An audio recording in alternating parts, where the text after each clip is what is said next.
কখন কার বিপদ চলে আসে বলা যায় না। সাউথ আফ্রিকা বেশিরভাগ লোকজনই 95% লোকজন যারা এক ডিস্ট্রিক্ট থেকে আরেক ডিস্ট্রিক্টে চাকরিরত অবস্থায় ছিলেন বা বিজনেস করতেন বা যে কোনো কাজে তারা এক ডিস্ট্রিক্ট থেকে আরেক ডিস্ট্রিক্টে ছিলেন, তো তারা 95% মানুষই এখন বাড়িমুখী হয়ে গেছে, বাড়িতে চলে গেছে। তো বেশ কিছু লোকেশনই এরকম খালি হয়ে গেছে, নীরবতা পালন করতেছে, একদম নীরব। সেই মুহূর্তেও দুপুরবেলা বসেছিলাম, তো এক ভাইয়ের দোকান থেকে খবর আসলো নাকি তার দোকানে চুরি হয়েছে। তো এই হচ্ছে সাউথ আফ্রিকার ব্যাপার।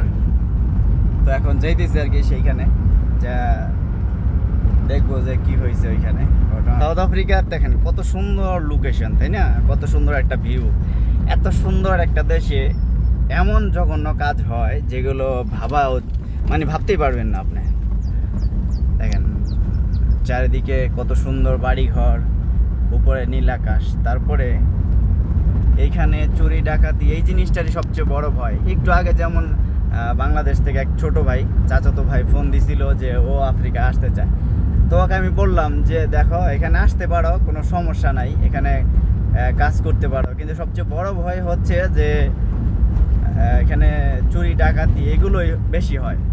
আর এই জিনিসগুলোর জন্যই মানুষ আফ্রিকাকে ভালোবাসে না, আফ্রিকা অনেকে অপছন্দ করে।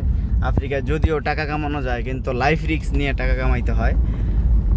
দেখেন কেউ কি বলবে যে এমন একটা দেশে এত সুন্দর একটা ভিউ, এত সুন্দর একটা দেশ, সেই দেশের মধ্যে এরকম চুরি ডাকাতি হয়? কিন্তু হয়, বলতেই পারবেন না। এত সুন্দর করে আসবে চোর, ভদ্রলোকের মতো। অনেক সময় দেখবেন কুটটাই পরেও আসছে, না দামি দামি মার্সিডিজ ব্র্যান্ডের গাড়ি নিয়ে আসছে, আইসা আপনার সেখানে সুযোগ পাইলে আপনার দোকান থেকে আপনাকে নিঃস্ব করে দিয়ে চলে যাবে। এই হচ্ছে সাউথ আফ্রিকার অবস্থা।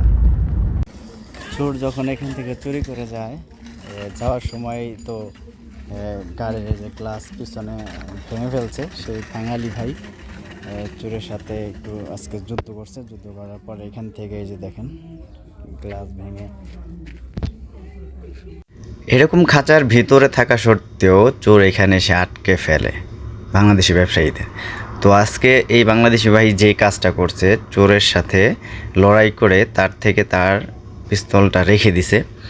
যদিও পিস্তলটা অকেজো ছিল, পরবর্তীতে আমরা দেখতে পাই। তো যেটা বলবো আমি, যে ভুলেও কেউ এই কাজগুলো করবেন না। যদি পিস্তলটা ভালো থাকতো তাহলে তো ঝামেলা হয়ে যেত। তো এই মামাও সেখানে কর্মরত ছিল সেই দোকানে, তো মামার থেকে ফোনটা নিয়ে যায়, এজন্য মামার মনটা খারাপ। মামা চুপচাপ বসে আছে এখানে। তো এরকম অনেক ঘটনা ঘটে, যেটা বলবো আমি যে ভুলেও কেউ ডাকাতের সাথে লড়াই করার চেষ্টা করবেন না। তো পরবর্তীতে আমরা পুলিশকে ফোন দিই, সিকিউরিটি আসে, পরে ওদের কাছে আমরা গানটা হ্যান্ড ওভার করে দিই, যেহেতু ওই গানটা আমাদের প্রয়োজন না, ওইটা ঝামেলা হতে পারে পরবর্তীতে, তাই দিয়ে দেওয়া হয় ওদেরকে গানটা, ওরা নিয়ে যায়। এই হলো বিস্তারিত।